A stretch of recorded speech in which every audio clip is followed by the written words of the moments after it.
Kasus KM50 agaknya bakal memasuki babak baru setelah sejumlah pengacara yang tergabung dalam tim advokasi peristiwa KM50 menyerahkan novum baru ke Mabes Polri. Tanda terima sudah kita berikan penyerahan permohonan dari tim advokasi peristiwa KM50. Ini di Mabes Polri. Ini tanggal 20 September 2022 di Mabes Polri. Mudah-mudahan Pak Kapolri sesuai dengan komitmennya akan memproses peristiwa KM50. Karena apa? Karena novum-novum baru itu sudah banyak sekali dan itu sudah kita lampirkan. Penyerahan itu merupakan jawaban atas pernyataan Kapolri Jenderal Listio Sigit Prabowo saat rapat bersama Komisi 3 DPR pada tanggal 23 Agustus tahun 2022 yang akan membuka kembali kasus KM50 jika ada novum baru. Novum baru yang diberikan tim advokasi peristiwa KM50 diantaranya buku putih tentang kasus KM50 yang ditulis TP3 Laskar FPI. Dan putusan vonis bebas Habib Bahar Smith dalam perkara tuduhan penyebaran berita bohong terkait penyiksaan terhadap ke-6 korban KM50. Iya, kami mengapresiasi dan cukup berterima kasih, bersyukur, alhamdulillah ternyata masih ada pihak-pihak yang konsisten kita dalam rangka meminta keadilan untuk kasus KM50. Karena begini, saya sudah wanti-wanti sejak dulu, kalau ini tidak dituntaskan dengan baik, maka akan muncul lagi yang lainnya, seperti itu. Dan jangan dikira ketika kita tidak menyuarakan terus kita nggak kena. Jangan lupa di kasus Duren 3 itu, mereka kan internal sendiri yang kena. Itu kan bukan masyarakat luas, bukan publik selain pihak mereka, itu kan di pihak mereka juga. Artinya jangan lupa ketidakadilan, ya, rekayasa dan juga tindak kekerasan ini bisa menimpa siapa saja. Kenapa? Karena tidak ada efek jerah dan mereka cenderung dilindungi oleh institusi seperti itu, dilindungi oleh kewenangan, dilindungi oleh kekuasaan seperti itu. Itu yang menurut saya sangat berbahaya. Mereka ada di zona nyaman dan akan melakukan lagi.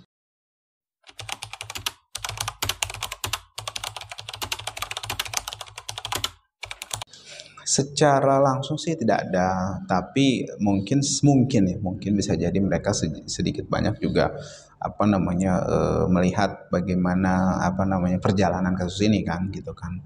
Artinya dari awal kemudian sampai dari 2020 kan, itu kan mungkin dicermati, ya kita punya frame yang sama, tinggal memang frekuensinya kurang bisa sama, tapi framenya udah mulai sama lah, gitu kan. Nah, tinggal kita samakan aja kalau memang ini. Tapi yang jelas intinya sama, bahwa kita mempertanyakan keadilan yang memang masih jauh dari harapan terkait dengan kasus KM50 ini, seperti itu.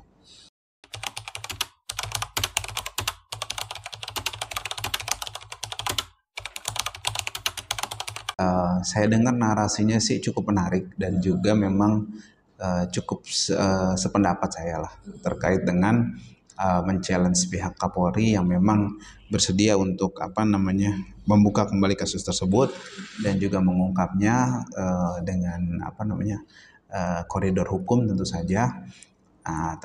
Tapi tentu saja pada prakteknya saya yakin tidak akan lepas dari koridor politik, gitu kan. Tapi di sini setahu saya hukum, politik atau apapun itu termasuk HAM pasti harus semuanya bermuara pada keadilan dan juga tidak boleh zalim, seperti itu.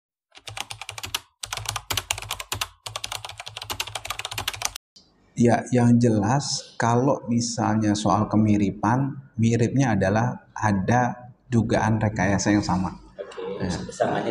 Samanya ada ini template tembak menembak. Ya kan, katanya si Brigadir J itu menembak, gitu kan. Ini kan sama. Pengawal Habib tuh dituduh ikut menembak juga kan, punya senjata segala macam itu. Kemudian yang kedua persamaannya adalah ada kekerasan di situ. Gitu, ada kekerasan dan saya katakan jelas itu ada pelanggaran HAM berat. Kenapa ada pelanggaran HAM berat? Karena memang pelanggaran HAM berat ini kan unsurnya macam-macam, antara lain penghilangan paksa. Ya, non dipaksa untuk dibawa, gitu kan, tanpa proses hukum, gitu kan, tanpa surat yang memang secara hukum itu bisa diterima. Kemudian ada juga penyiksaan. gitu kan. Nah, dugaan penyiksaan itu ada. Sisa itu bukan berarti orang disilet atau bukan. Orang diperlakukan tidak nyaman secara psikologis itu termasuk sisaan. Gitu. Itu antara lain yang menurut saya harus diselesaikan dengan pengadilan HAM berat. Jadi dua yang menjadi ini, saya ulangkan lagi bahwa ada rekayasa dugaan tersebut, yang kedua ada dugaan kekerasan.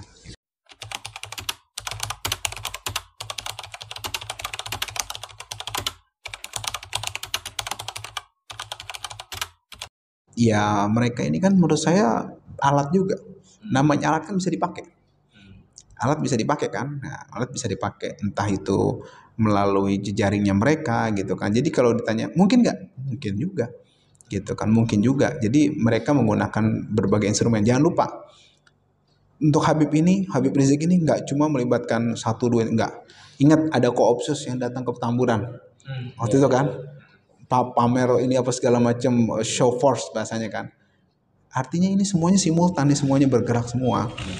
Ada nggak keterlibatan kasus? Ya, mungkin ada juga.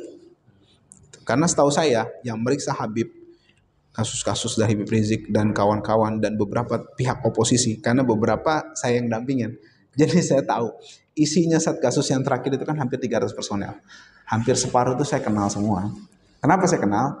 Karena saya ketemu waktu meriksa Habib, waktu meriksa Bang Munarman, waktu meriksa Habib Bahar, waktu meriksa teman-teman FPI, waktu meriksa waktu itu kasusnya Ninoy di Pusat Bernat, Pusat Hotot, macam-macam semua.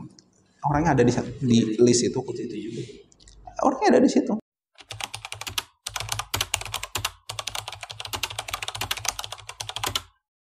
Ya kalau analisa dugaan kami adalah tujuannya adalah memberikan shock terapi kepada Habib Rizik.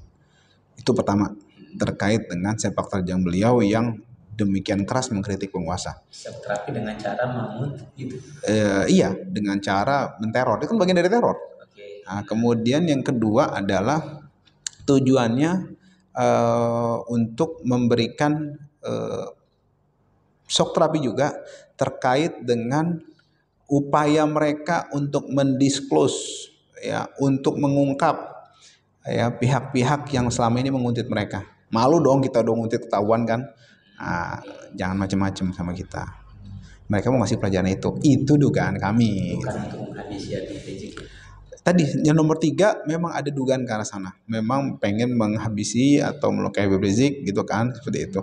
Jadi ada 3 yang memang saya sampaikan. Yang pertama teror, yang kedua memang untuk memberi pelajaran bahwa jangan sekali-kali mengungkap ya kami ini siapa gitu kan. Jangan coba-coba seperti kejadian kemarin nih, saya diungkap tim kita segala macam dipublish, jangan coba-coba. Yang ketiga adalah ya upaya balas dendam lah. Tadi upaya balas dendam dan juga untuk shock terapi. Yang ketiga untuk menghabisi beliau seperti itu.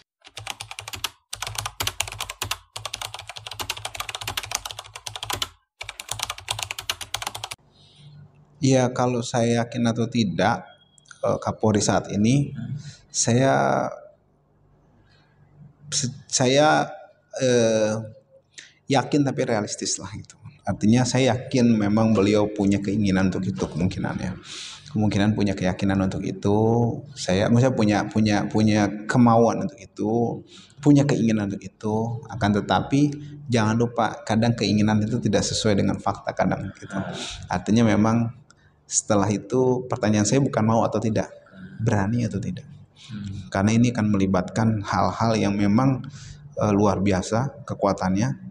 Karena kalau saya meyakini ya, menduga bahwa kekuasaan besar bermain di sini sehingga menyebabkan semua ini menjadi tumpul seperti itu. Dan juga rekayasa, dugaan rekayasa ini berjalan mulus. Gitu. Itu menurut saya yang harus kita sadari juga.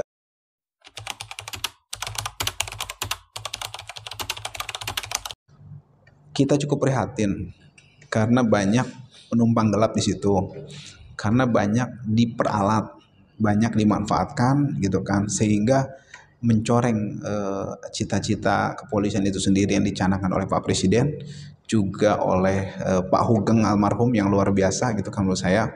Itu kan syurtah ya bahasa Arabnya, polisi-polisi itu menurut saya punya posisi yang sangat penting dalam bermasyarakat gitu kan. Itu semacam pisau bermata dua. Anda bisa pakai itu untuk menajamkan ya keadilan di masyarakat atau membuat tumpul keadilan di masyarakat.